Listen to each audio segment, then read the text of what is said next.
First on CBS this morning, a congressional investigation raises serious concerns about the safety of some popular children's car booster seats. The probe began after our CBS News and ProPublica reports back in February. We showed you how some booster seats got a passing grade despite disturbing video of crash test dummies being tossed violently around during safety testing. Well, this morning we have new crash test videos uncovered in the congressional investigation. And our Chris Van Cleve is going to join us. He's been following this for months to show us this is an industry-wide problem. Chris, good morning to you. And you've got some seats there with you, I see. Well, good morning. You know, these booster seats say things like side impact tested. And we're going to show you those tests, but it's important to know the companies decide what qualifies as passing. Now, booster seats raise a child up so the adult seatbelt in the back seat falls in the right place. All of these meet or exceed federal standards, but this one says it's for kids 40 and up. Here, 30 pounds and up. And that 10-pound difference, that's where the concern comes in, because experts say for kids weighing less than 40 pounds, a booster seat may not offer adequate protection in a crash. The videos are hard to watch. Child-sized dummies flail violently in car booster seats during a side impact crash test. In each case, even here in this Graco video where the dummy's head escapes the seat and strikes the side, the booster seats all passed because there are no federal standards. Those tests are shoddy and meaningless. It was just simply appalling. Representatives Raja Krishnamoorthi and Katie Porter launched a House Oversight Committee investigation involving 7 brands of car booster seats.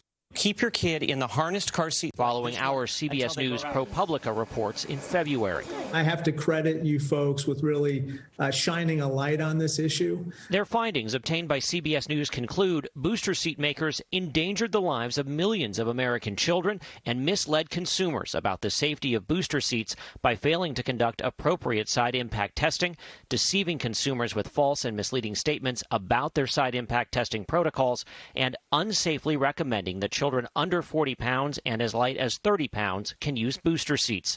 The report also calls for the Federal Trade Commission and state attorneys general to launch consumer protection investigations. Parents are relying on companies to sell safe products, and they're relying on the federal government to regulate those products.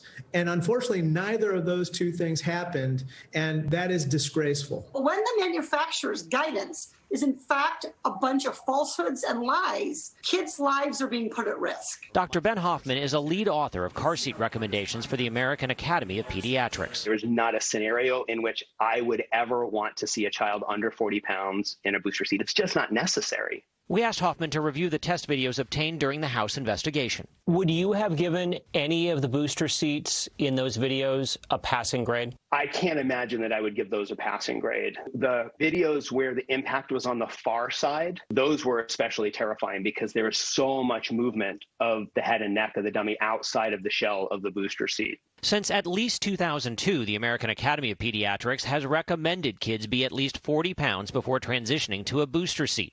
Canada has required it since 1987, but U.S. regulations still allow for kids weighing as little as 30 pounds to be in a booster. Do it again. Jillian Brown was a 37-pound 5-year-old when the car she was riding in was hit from the side on the way to school. First thing I did was look back to check on the girls. Brown was strapped into her Evenflow Big Kids booster seat.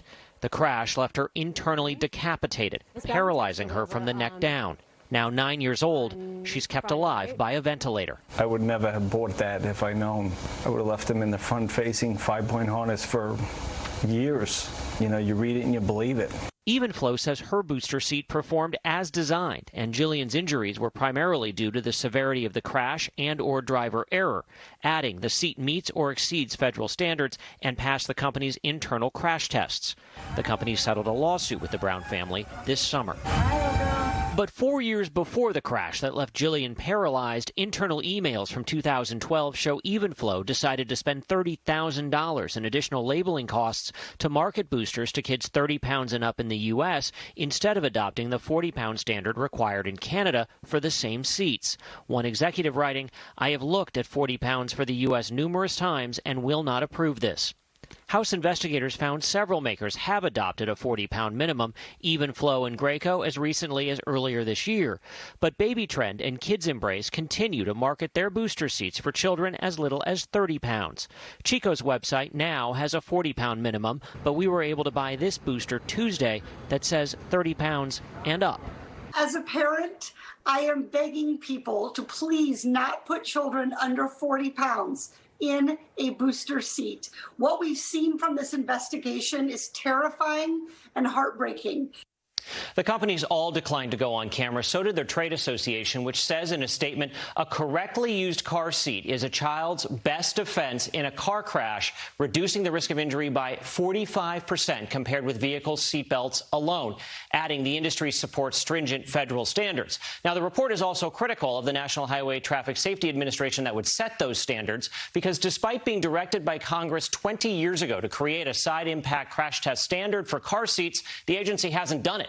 NHTSA says the process is, quote, highly complex, and those standards are coming soon. So parents, what do you do? Experts say that for kids in that 30-pound range, they're safest staying in a car seat like this that has the 5-point harness until they grow out of it. That's going to be at least 40 pounds. Some go up to 65 pounds. In fact, if you look on the side here, this one even says 40 to 100 pounds to the booster and at least 4 years old. Then make the transition to a booster seat. Now, the Oversight Committee wants to hear from parents. We have more on that, as well as more from the car seat companies at cbsnews.com. Gail? Chris, I'm so happy that you're still on top of this story. You think as a parent, you put your child in a booster seat, they're okay. Clearly, that is not always the case, depending on their weight. Such important information, and we'll put it on our website for people that couldn't take it all in that one setting. Very important information you just gave us again this morning. Thank you, Chris Van Cleve. Sure.